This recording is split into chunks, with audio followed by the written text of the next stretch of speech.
Princess stood in the grand hall of the palace, and her skin flickered with nervous light. The patterns on her translucent body shifted from soft blue to anxious purple every few seconds. She tried to control it, but her emotions always showed through her bioluminescence. That was the problem with being. Everyone could see when you were scared. Today she was very scared. Her mother, the Empress, had given her an important task. The humans were coming, real humans from Earth. They had sent a diplomatic ship and had to greet them. She had to be the cultural liaison. The thought made her want to hide in her chambers and never come out. Had never met another alien species before. She had studied them in books and seen recordings, but meeting them in person was different, especially humans. The reports said humans were tall and strong. They came from a death world where everything tried to kill them. They had survived ice ages and plagues and wars. They were warriors. They were not warriors. They were artists and philosophers. They grew crystals that sang in the moonlight and wrote poetry about the stars. Violence made them physically ill. Their entire culture was built on empathy and understanding. How was she supposed to talk to a species that solved problems with weapons? Her older sister had refused the assignment. She said humans were too unpredictable. Her brother was off-world studying ancient texts. That left the youngest and most nervous member of the royal family. Her mother believed this would help her grow stronger, believed it would give her a panic attack. The doors opened. Bioluminescence flared bright white with fear before she forced it back to a shaky blue. She clasped her hands together to stop them from trembling. She could do this. She was a princess. She had trained for diplomatic situations. But nothing had prepared her for Captain. He walked into the hall and forgot how to breathe. He was massive, not just tall but broad and solid in a way that seemed impossible. His uniform was dark and practical, marked with symbols she didn't understand. Scars crossed his face and hands, real scars that could heal almost any wound without a trace, but humans kept their scars like badges. His eyes found hers across the hall. They were dark and sharp like a predator's eyes. His legs wanted to run. Every instinct screamed danger. This creature could break her without effort. One hand could crush her delicate bones. But she was a princess. She had duties. She took a step forward, then another. Her bioluminescence strobed between blue and purple and white. She heard whispers from the court behind her. They could all see her fear. It was humiliating. Walked toward her. His boots made heavy sounds on the crystal floor. Everything about him spoke of controlled power. When he stopped in front of her, she had to tilt her head back to look at his face. She was not a small, but she only reached his chest. There was a long moment of silence. Opened her mouth to speak, but no words came out. Her prepared speech vanished from her mind. All she could think was that he could kill everyone in this room and they couldn't stop him. Then did something unexpected. He smiled. It was a small, careful smile. He raised his hand slowly, palm out. Stumbled backward with a gasp. The motion looked aggressive to her. Was he going to hit her? The court behind her stirred in alarm. Guards stepped forward, their ceremonial weapons raised. Froze, his smile disappeared. He lowered his hand immediately and took a step back. When he spoke, his voice was surprisingly soft. "I apologize. I meant no threat. This is how humans greet each other. We shake hands." His translator implant rendered his words in her language, but the concept was strange. Humans grabbed each other as a greeting. That seemed violent. "I see," she managed to say. Her voice came out as barely a whisper. "We do not. We greet differently." "How do your people greet?" asked. He kept his hands at his sides now, clearly visible, non-threatening. Demonstrated by placing her right hand over her heart and bowing her head slightly. "We show our inner light and offer respect." The gesture, his large hand covered most of his chest, like this. "Yes," said. Some of her fear eased. He was trying. He was making an effort to learn their ways. "That is correct." The formal welcome ceremony continued, though stumbled through her prepared speech. She kept losing her place because his presence distracted her. He stood so still, like a statue, but she could sense the coiled energy in him. He was always ready to move, to react, to fight. When the ceremony ended, protocol required her to give a tour of the palace.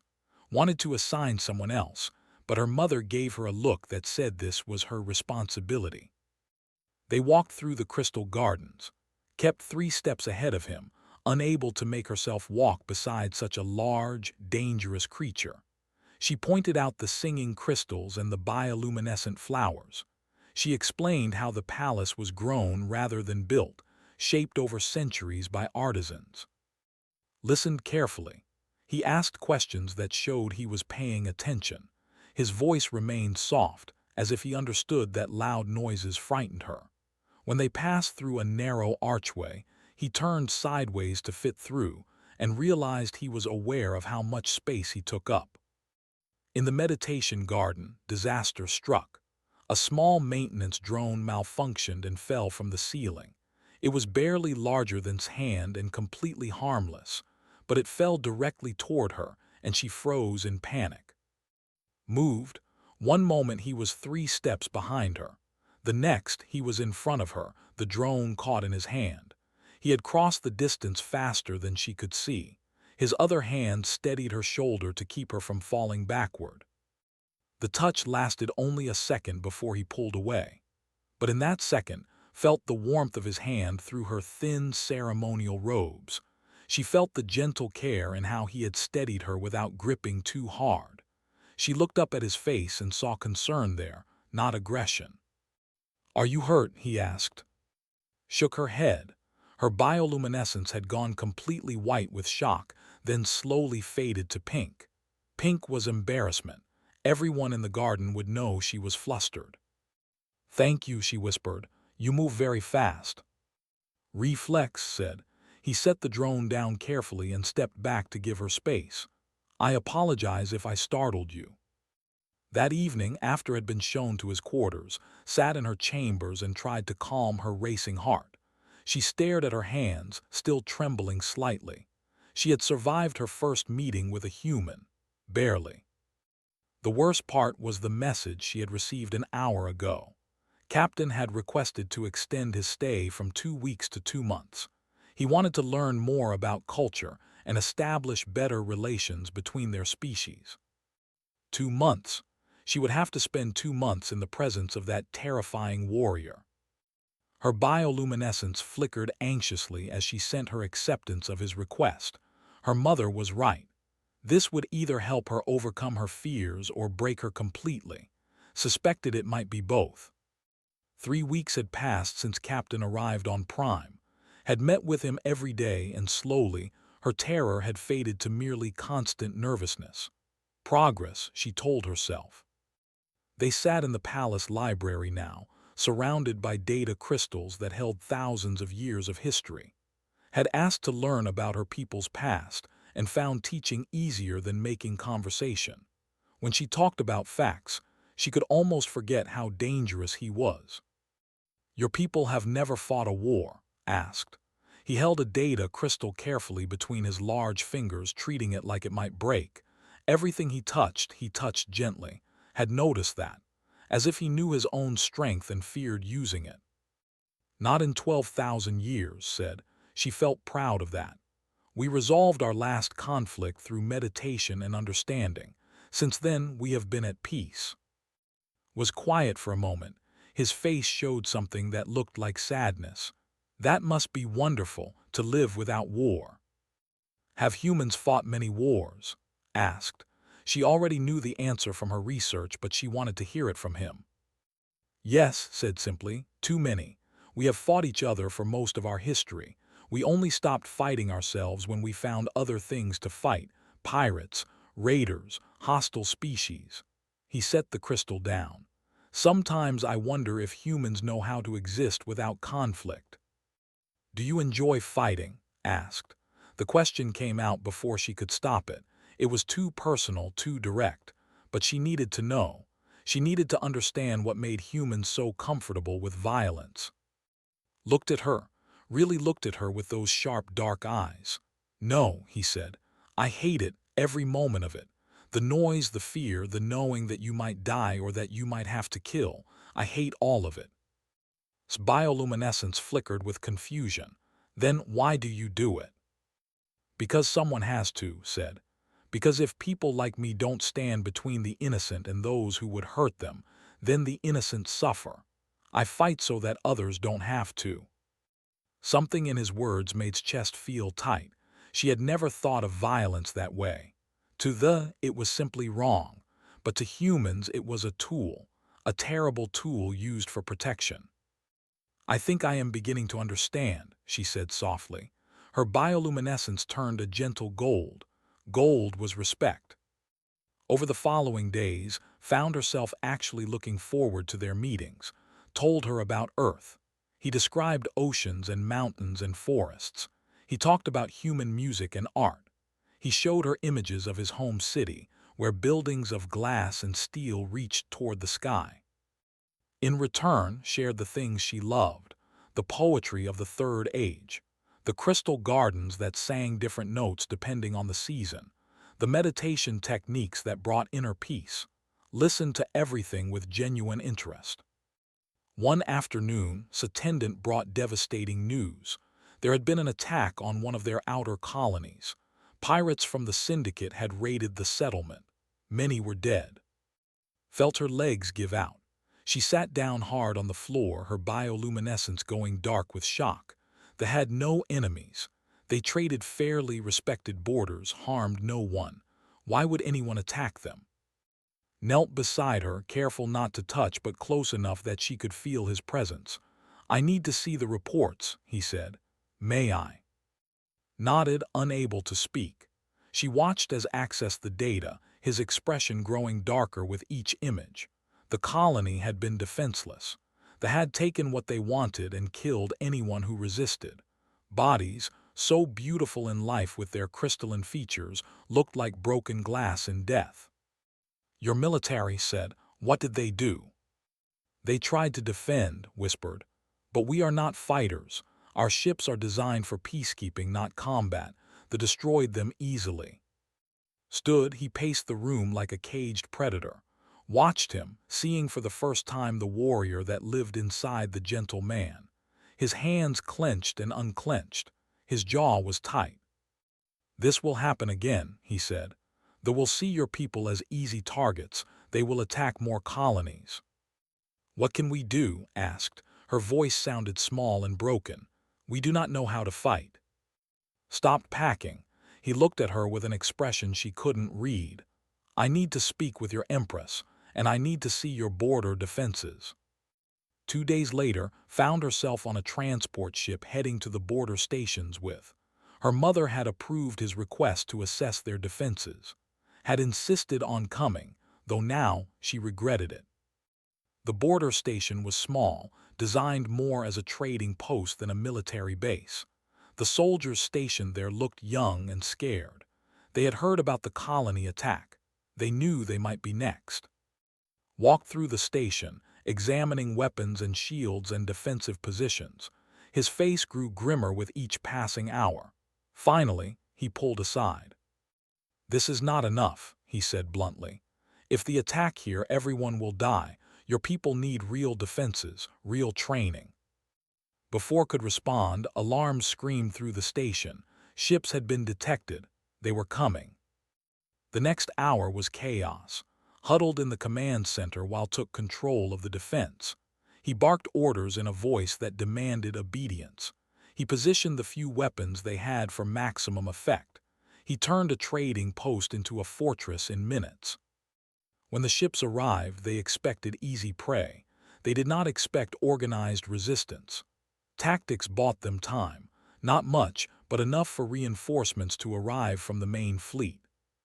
The battle was short but brutal. Watched on monitors as ships fired on each other. She saw explosions. She saw a boarding pod breach the station's lower level. She heard screams. Grabbed a rifle and headed for the breach. Wanted to stop him, to beg him not to go, but he was already moving. She could only watch on the internal cameras as he met the raiders. What she saw made her blood freeze. fought like nothing she had ever imagined. He moved with perfect efficiency, every shot counting, every movement precise. They were fierce and brutal, but was something else entirely. He was controlled violence. He was death shaped like a man. In 5 minutes it was over. They retreated. The station was saved. But 3 soldiers were dead and a dozen more were injured. Found in the medical bay. He was unhurt, but his uniform was scorched and his hands shook slightly. He stared at those hands like they belonged to someone else. She sat down beside him. For the first time since they met, she did not feel afraid of him. Instead, she felt something else, something warm and aching. "You saved us," she said. "I should have been faster," replied. His voice was rough. "3 dead I should have." "No," interrupted. She surprised herself by reaching out and placing her hand on his arm. His skin was warm under her fingers. "You saved dozens. Without you, we would all be dead."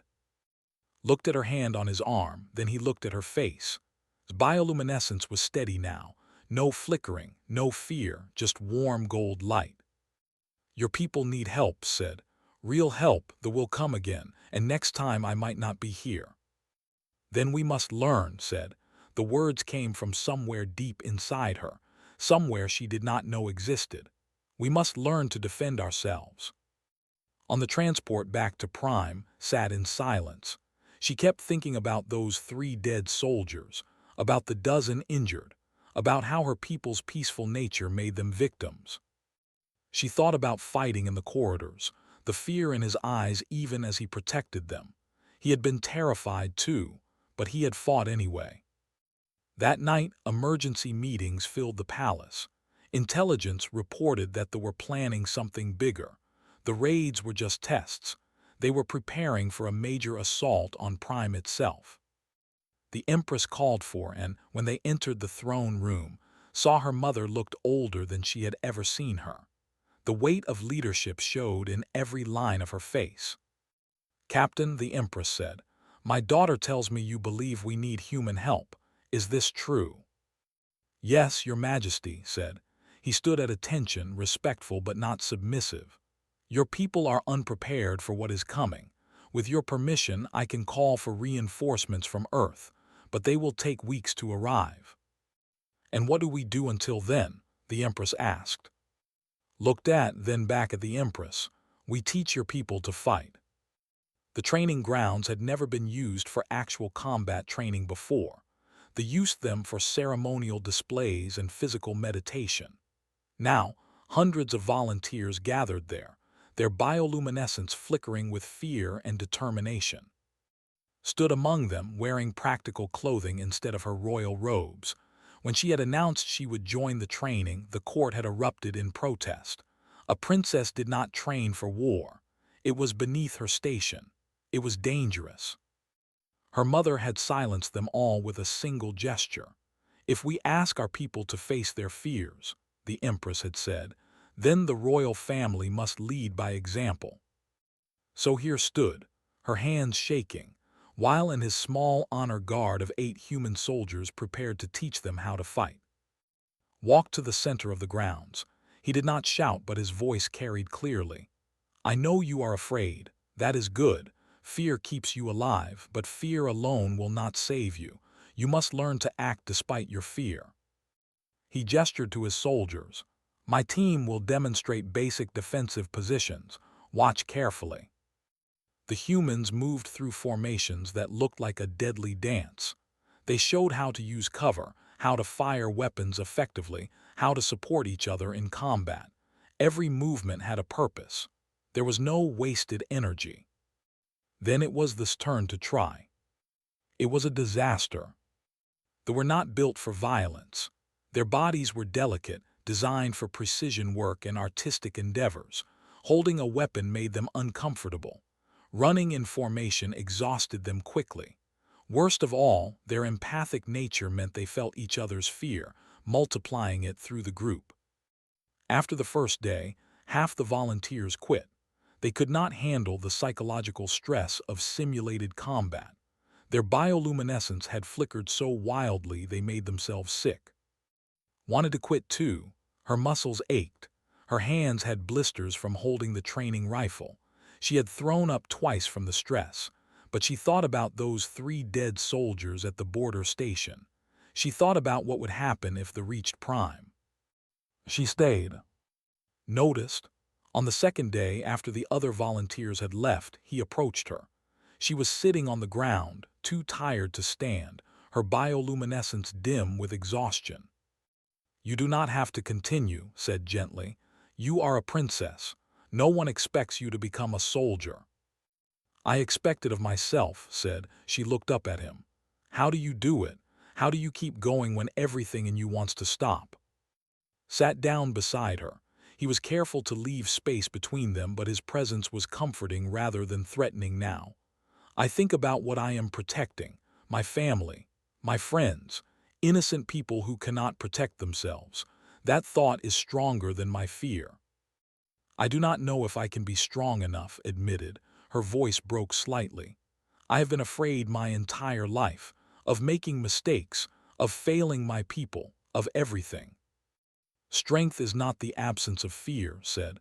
"I am afraid every time I go into battle, every single time, but I go anyway. That is what courage is, acting despite the fear." Considered his words. "Will you help me, personally? The group training is too much. I cannot keep up." Looked surprised. Then he nodded. "Every evening after the main training, we will work together." The late-night training sessions became the hardest part of his day, pushed her beyond what she thought she could endure. He made her run until her legs felt like water. He made her practice shooting until her arms trembled.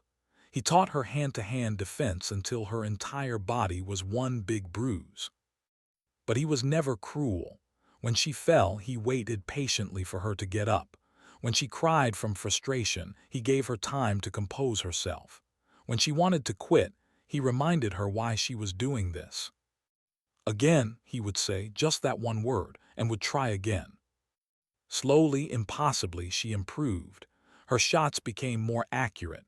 Her movements grew more confident. She learned to ignore her protesting muscles and focus on the task. The physical changes were small, but the mental ones were enormous. One evening, 3 weeks into training, taught her how to defend against a larger opponent, which meant defending against him.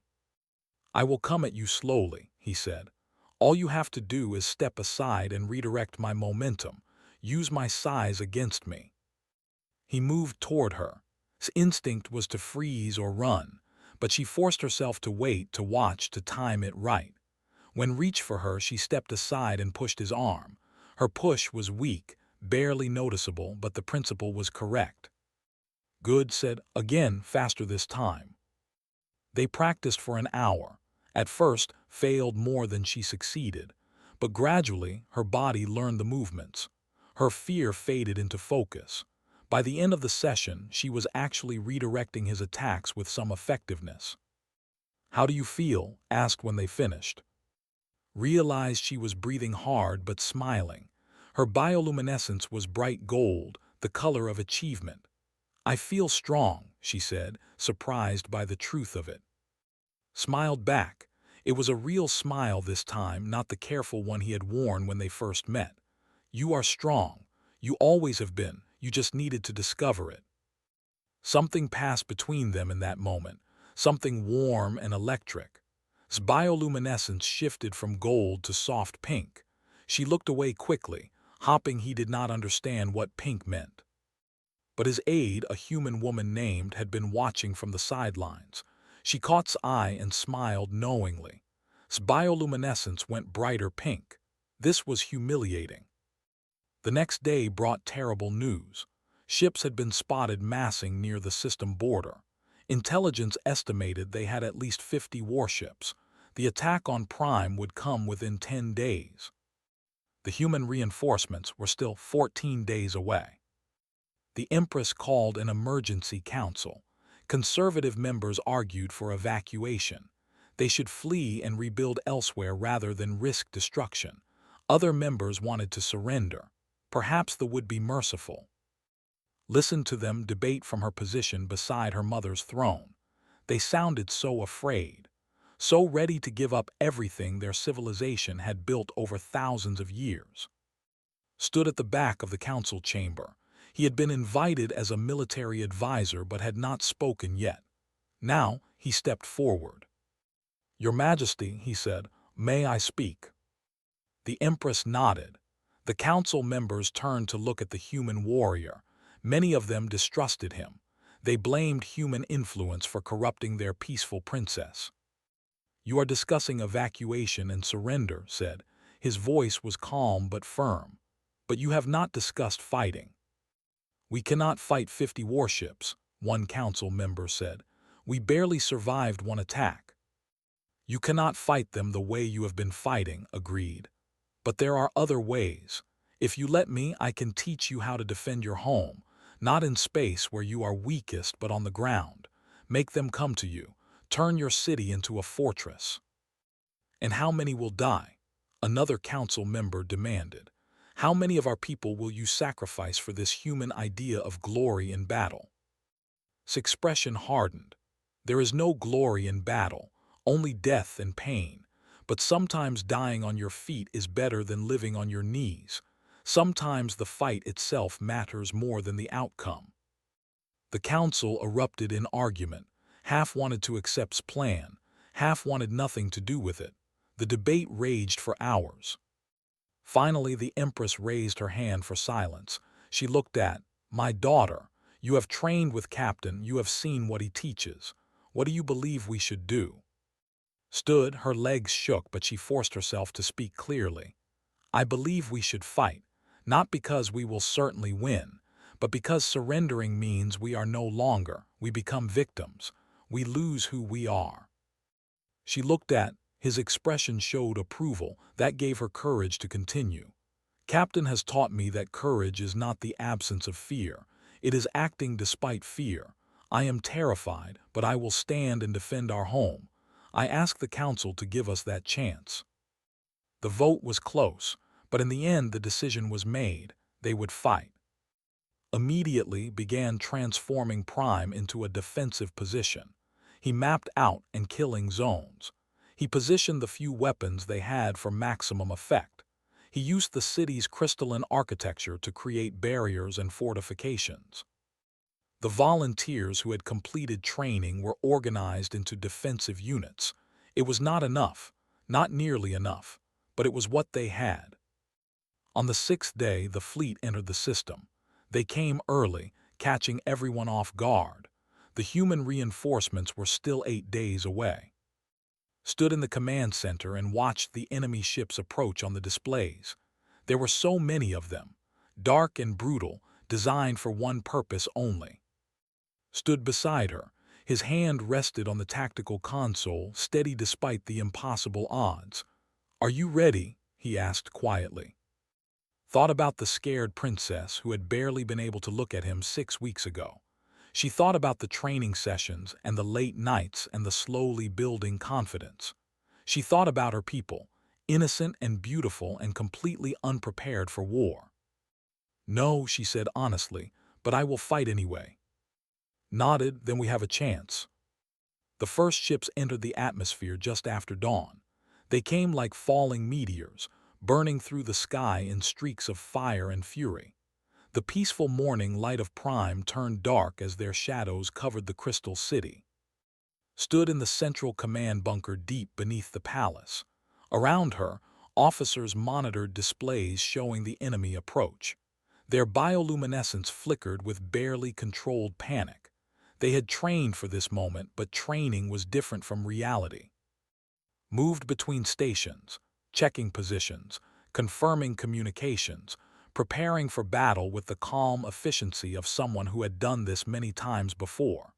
His 8 human soldiers were already in position throughout the city, each one commanding a unit of defenders. "They are landing in the Eastern District," one officer reported. His voice shook.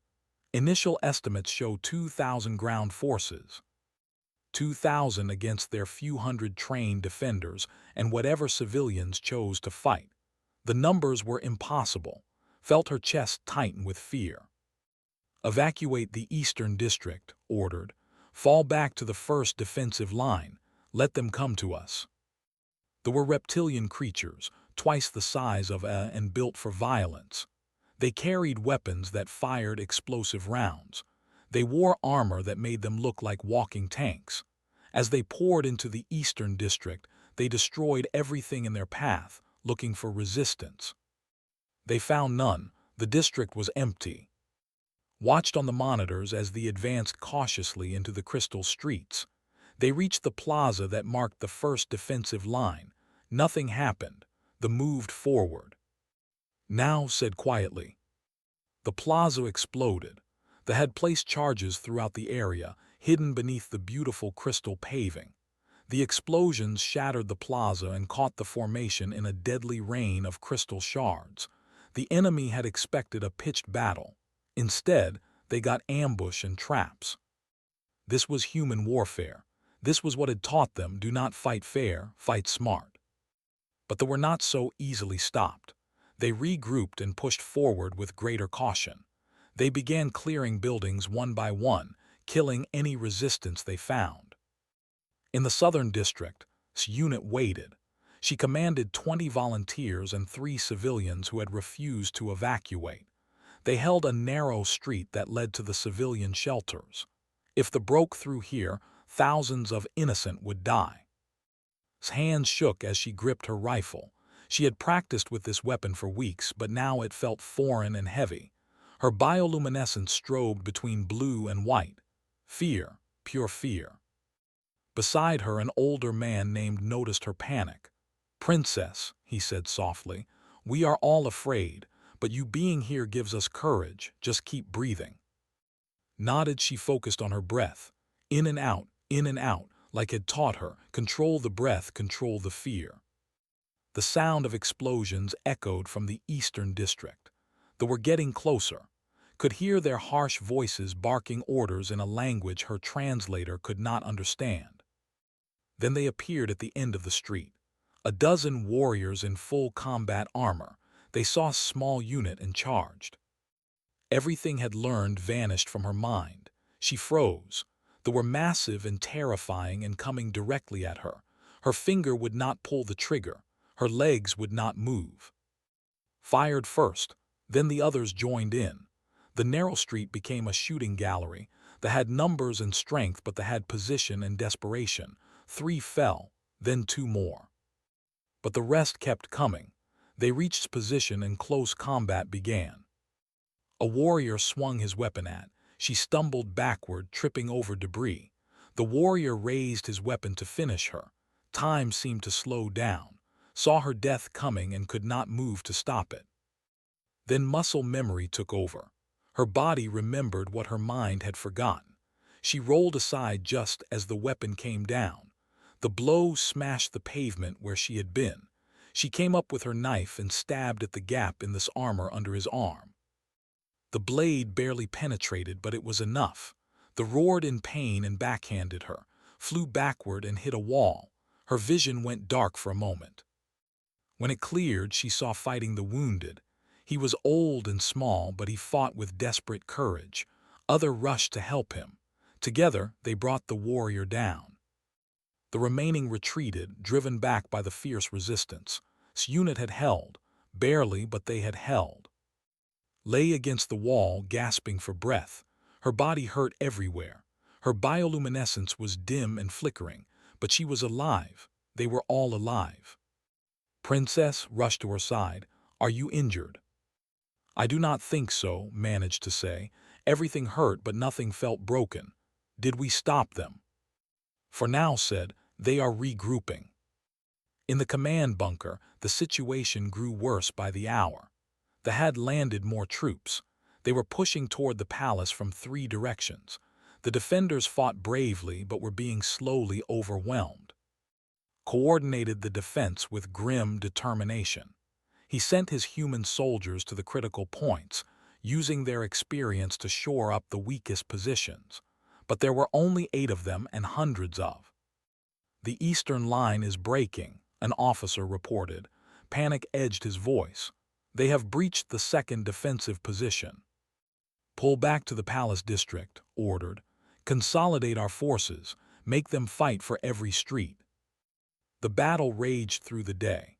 The beautiful crystal city that had stood for thousands of years became a.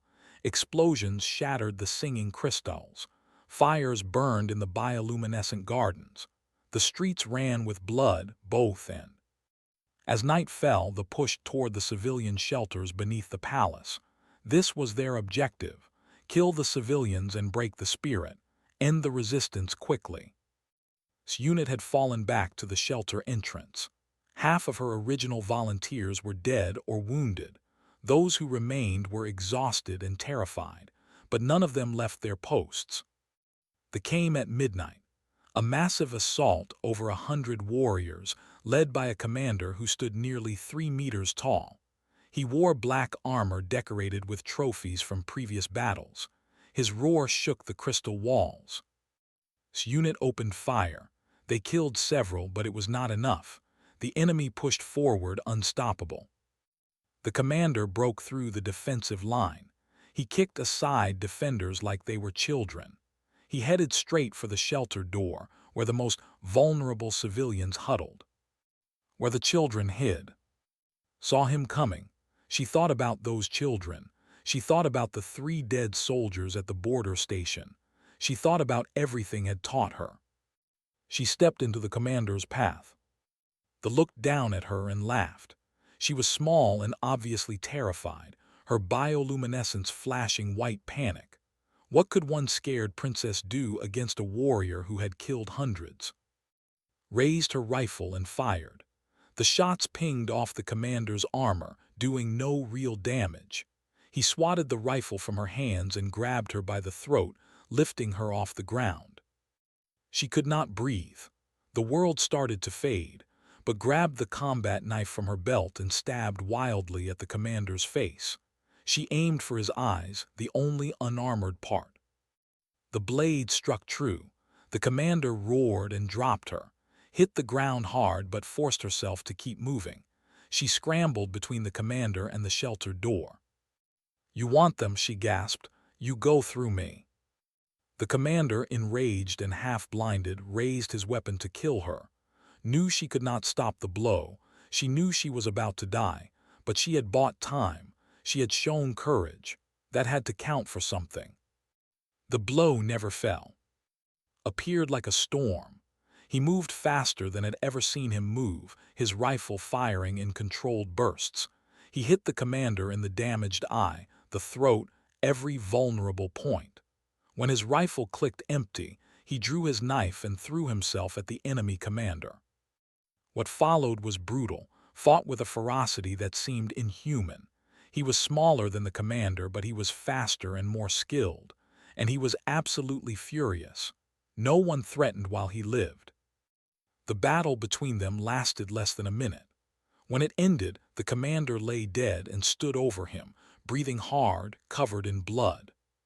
He turned to. His eyes were wild with combat adrenaline. "Are you hurt?" "No," whispered. "You came." "Always," said. He helped her to her feet. His hands were gentle despite the violence they had just committed. "You were incredibly brave and incredibly stupid. Never do that again." "I had to protect them," said. She looked at the shelter door where frightened faces peered out at her. "They are my people." Something changed in his expression. He looked at her like he was seeing her for the first time. "Yes," he said softly, "they are." The death of their commander broke the assault. They pulled back to regroup. The shelter was saved. But in the command bunker, the reports continued to worsen. They had landed even more troops. They controlled half the city. The defenders were exhausted and running low on ammunition. "We cannot hold," one officer said. Despair filled his voice. "There are too many of them." "We hold," said firmly. "The human fleet is only hours away now. We just need to survive until dawn." But even as he spoke, new alarms sounded. They were launching their final assault. Every warrior they had thrown at the palace district in one overwhelming wave. This was it, the last stand. Stood within the palace plaza, surrounded by the remaining defenders. Less than 208 humans against over 1,000 warriors. "I am glad I met you," said Tu. Her bioluminescence glowed steady gold now. "No fear, no panic, just acceptance. Even if we die here, I am glad." "We are not dying here," said. He checked his weapon one last time. "I made a promise to protect your people. I keep my promises." They came like a dark tide. They filled the streets, their war cries shaking the air. They expected to break and run. They expected easy victory. Instead, they found warriors, tired warriors, scared warriors, but warriors who would not yield. The Battle of Prime reached its climax as the night sky began to lighten with approaching dawn. The final assault came with the fury of a storm. They poured into the palace plaza from every direction, their weapons firing, their warriors roaring challenges. They had numbers, they had strength, they had victory within their grasp. But they had not counted on desperation. The defenders fought like they had never fought before. They used their knowledge of the city to create ambushes. They used their bioluminescence to coordinate silently, flashing patterns that confused the enemy. They fought not as soldiers, but as people defending their homes, their families, their entire way of life. And they fought with a ferocity that surprised everyone, including themselves. Found herself back to back within the center of the plaza. Around them, and humans held a shrinking circle against the tide. Her rifle had run out of ammunition long ago. Now she fought with a scavenged blade, the weapon heavy and awkward in her small hands. A warrior charged at her, did not freeze this time. She moved like had taught her, using the enemy's momentum against him. She struck at his knee.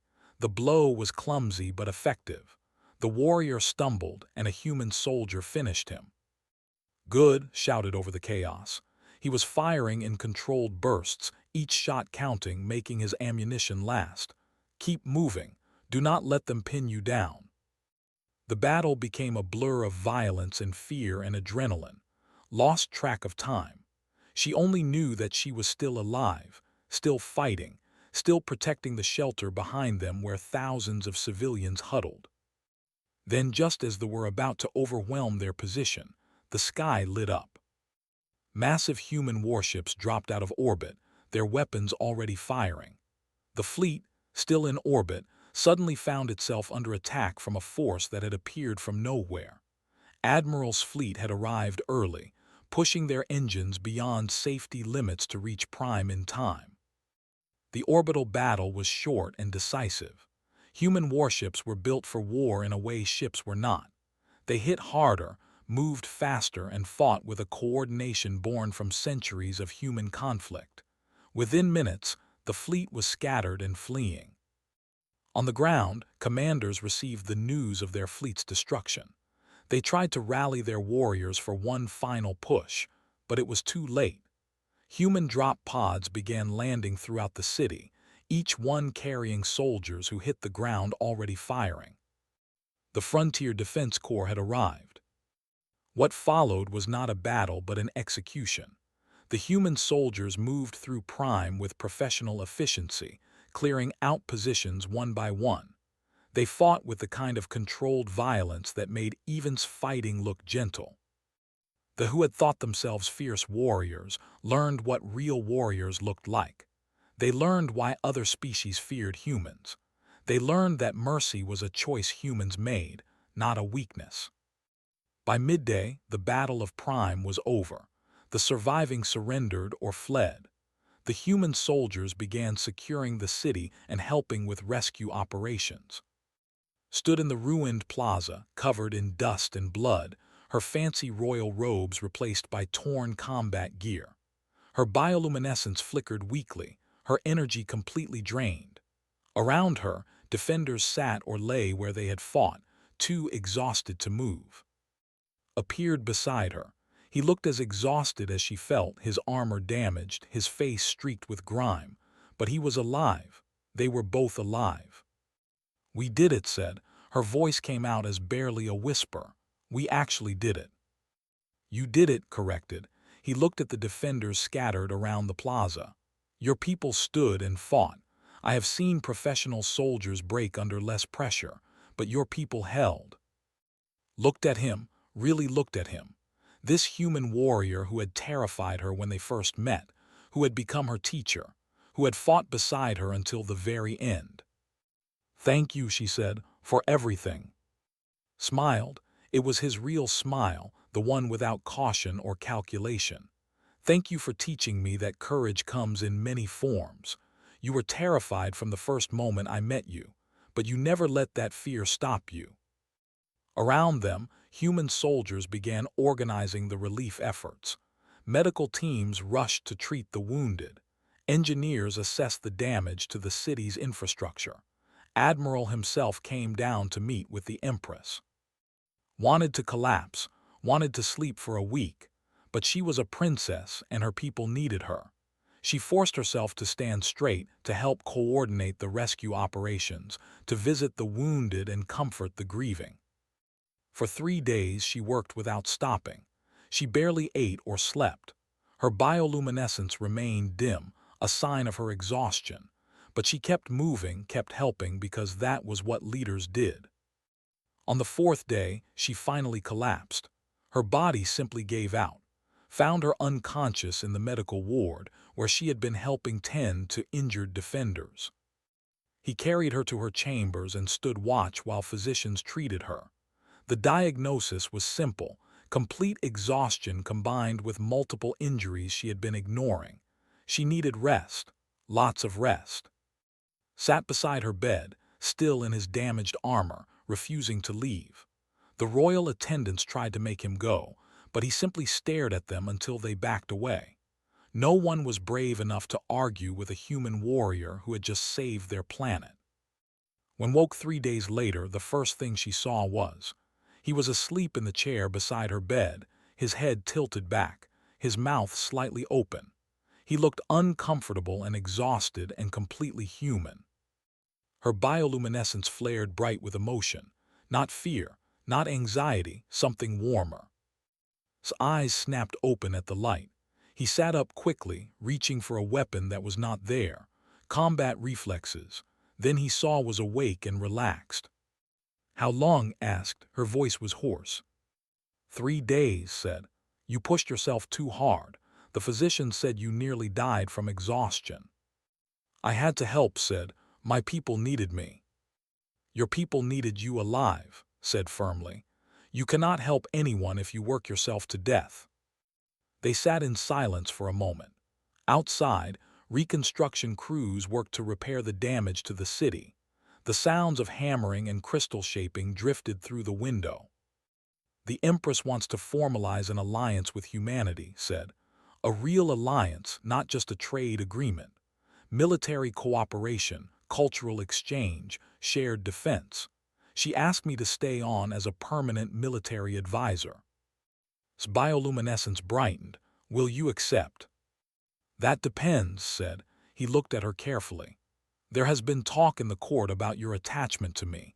Some say it is inappropriate, that a princess should not be so close to an alien warrior." Felt her bioluminescence shift to pink. "What they think does not matter." "It might matter to your position," said. "I do not want to cause problems for you." "You have saved my life multiple times," said firmly. "You have saved my entire planet. You have taught me courage I never knew I possessed. If the court does not like our friendship, they can learn to accept it." Smiled. "Is that what we are, friends?" His bioluminescence went brighter pink. "I think we are more than friends. At least I hope we are." There was a long pause. Looked surprised, then thoughtful, then something else could not quite read. "You know that humans and are very different species," he said carefully. "We come from different worlds, different cultures, different everything." "I know," said. "I also know that 6 weeks ago I could barely look at you without trembling. Now I would trust you with my life. Differences can be bridges instead of walls. You taught me that." Reached out slowly and took her hand. His hand was large and warm and from battle. Her hand was small and delicate and glowed with soft light. They were different in every way, but they fit together. "I will stay," said. For as long as you want me here. Forever then, said, her bioluminescence glowed steady gold. Stay forever. The next weeks brought more changes. The Treaty of Prime was signed in a ceremony attended by representatives from both species. It established a formal alliance between the Empire and humanity. Military cooperation, cultural exchange, shared technology, and mutual defense. Princess was named as the primary cultural ambassador, with Captain as her permanent military liaison. Together, they would help bridge the gap between their species. The conservative members of the court who had opposed the alliance were notably quiet. Hard to argue against the species that had saved your planet.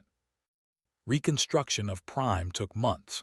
They rebuilt their city with help from human engineers. The result was a blend of both cultures. Crystal spires that sang in the wind stood beside buildings of steel and glass. Bioluminescent gardens grew around human-style parks. The Battle of Prime became famous throughout the galaxy. The story spread of how the peaceful had stood and fought against impossible odds, how they had refused to yield despite their fear, how they had defended their home with a courage no one knew they possessed. But for the most important change was personal. She no longer trembled when entered a room. She no longer saw him as a dangerous predator. She saw him as he truly was, a good man who happened to be a warrior. Someone who fought not because he loved violence, but because he loved peace enough to protect it. 6 months after the battle, stood in the rebuilt memorial garden. Stone markers listed the names of every who had died defending their home, 347 names, each one a story of courage. Stood beside her. He wore his dress uniform and she wore formal robes. They were attending a ceremony honoring the fallen. "Do you ever regret it?" asked quietly. "Teaching us to fight, changing us." "I did not change you," said. "I helped you discover what was already inside you, the courage, the strength. It was always there." "I was so afraid of you when we first met," admitted. "I thought you were a monster." "I thought I terrified you," said with a small smile. "Your bioluminescence made it very obvious." "And now?" asked. She looked up at him. Her bioluminescence glowed soft gold. "Now," said, taking her hand, "I think we understand each other." In the distance, a group of young trained with human instructors. They practiced defensive formations and weapons handling, not to become soldiers, but to ensure their people would never be helpless again. Watched them and felt pride. Her people had learned an important lesson. Peace was precious, but it had to be protected. Sometimes the only way to preserve what you loved was to be willing to fight for it. That was the human lesson. That was what it taught them. A representative from another species approached them nervously. She was from the collective, a species that was considering reaching out to both and humans for the first time. She looked intimidated by his presence. Smiled warmly. "Welcome," she said in the common trade language. "Do not be afraid. Let me introduce you to Captain. He is much kinder than he looks." Laughed at that. "That is the nicest thing anyone has ever said about me." As helped the nervous representative relax, she thought about how far she had come. The timid princess who could not hide her nerves around the human warrior was gone. In her place stood someone stronger, someone who had faced her fears and survived. She glanced at. He caught her eye and smiled. That warm, gentle smile that had slowly replaced his careful, diplomatic one. They had saved a world together. They had bridged the gap between two species, and in the process, they had discovered something neither expected. Love could bloom even in the ashes of war. Understanding could grow even between the most unlikely souls. And courage, true courage, was something that could be taught and learned and shared. The timid alien princess had found her strength, and the human warrior had found something worth protecting beyond duty.